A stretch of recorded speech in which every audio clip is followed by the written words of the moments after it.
Indeed, and in Washington is our correspondent, Giles Gibson, who joins us live from there. Thank you so much for joining us this morning, South African time.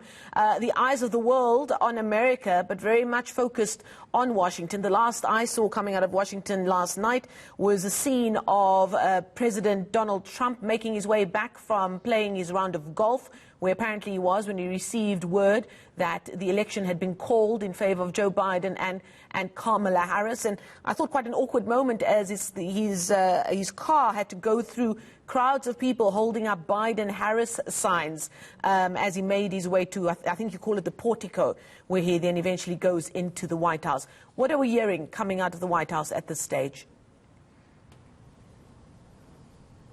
Well, I can tell you it's late night here in the US Capitol, but I can still hear outside on the streets of Washington, D.C., people honking their car horns, and this is of course, a heavily democratic city, the US Capitol. So Joe Biden's supporters have been out on the streets throughout the day celebrating this historic victory. I was also down in the area around the White House, just outside the White House. It's known as Black Lives Matter Plaza now, and it was really just a party atmosphere down there as well, with music blaring and lots of Joe Biden's supporters out on the streets dancing and celebrating his victory, as I mentioned. But of course, inside the White House, and possibly able to hear that music and some of that chanting coming from outside, is US President Donald Trump, and he now really has to try and figure out his next step.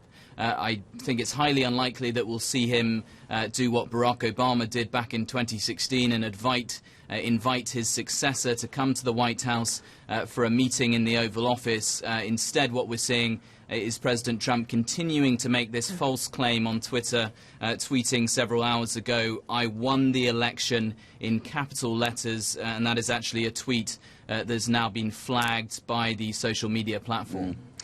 Giles, let's talk a little bit about the Republican response now. The focus, of course, on Joe Biden as the president-elect, but let's not forget that while Joe Biden did take the majority of electoral college votes, there was still an awful number of Americans who did support Donald Trump. 214, we know there's still some votes to be counted and to be verified, but it wasn't an outright win, a whitewash for Joe Biden. There's many, many upset Republican supporters, I'm sure.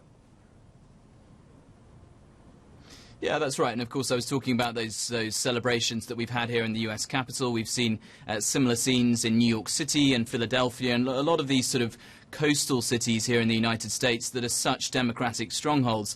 But of course, there will be millions of Trump supporters all over the country who are incredibly disappointed by this election result, with Joe Biden now comfortably clear of the 270 electoral college votes that he needs. Really what the Trump supporters will be watching closely in the coming days is these lawsuits that the Trump campaign have said they're going to launch. They've said they're going to start prosecuting the case in court on Monday. They've already filed a slew of lawsuits in Pennsylvania, Nevada, Georgia and Michigan, alleging some sort of voter fraud in all of those different states, which I have to say they've provided no evidence for whatsoever.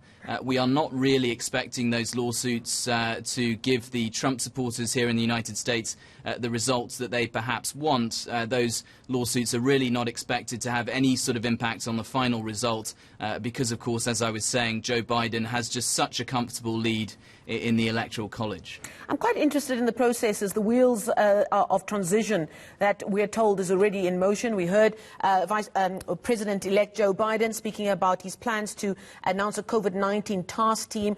We know he's very strong and big on economic policy. It was part of his roles and responsibility as vice president under Barack Obama, so that's going to get quite a bit of attention because the economy has taken quite a dip over the last while. So they've got their transition team that really wants to hit the ground running. I'm interested to know whether the same would be true for the transition team inside the White House. Can they separate their roles and responsibility from what the president and the Trump team are still focused or fixated on at this stage in terms of legal cases and the like, reflecting still on the election?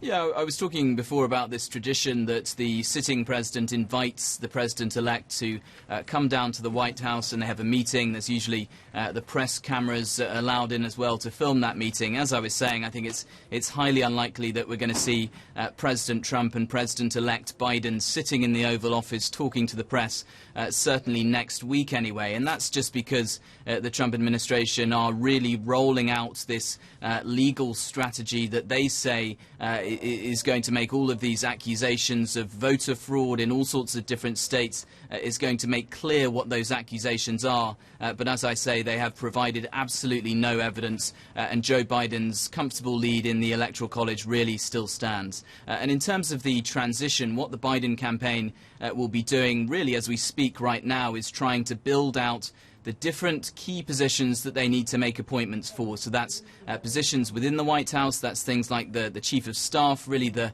gatekeeper to the US President, as well as those cabinet positions, the Defense Secretary, the Secretary of State. They will have done a lot of preparation during the campaign. Now they will be making those final decisions about who they're going to give those jobs to.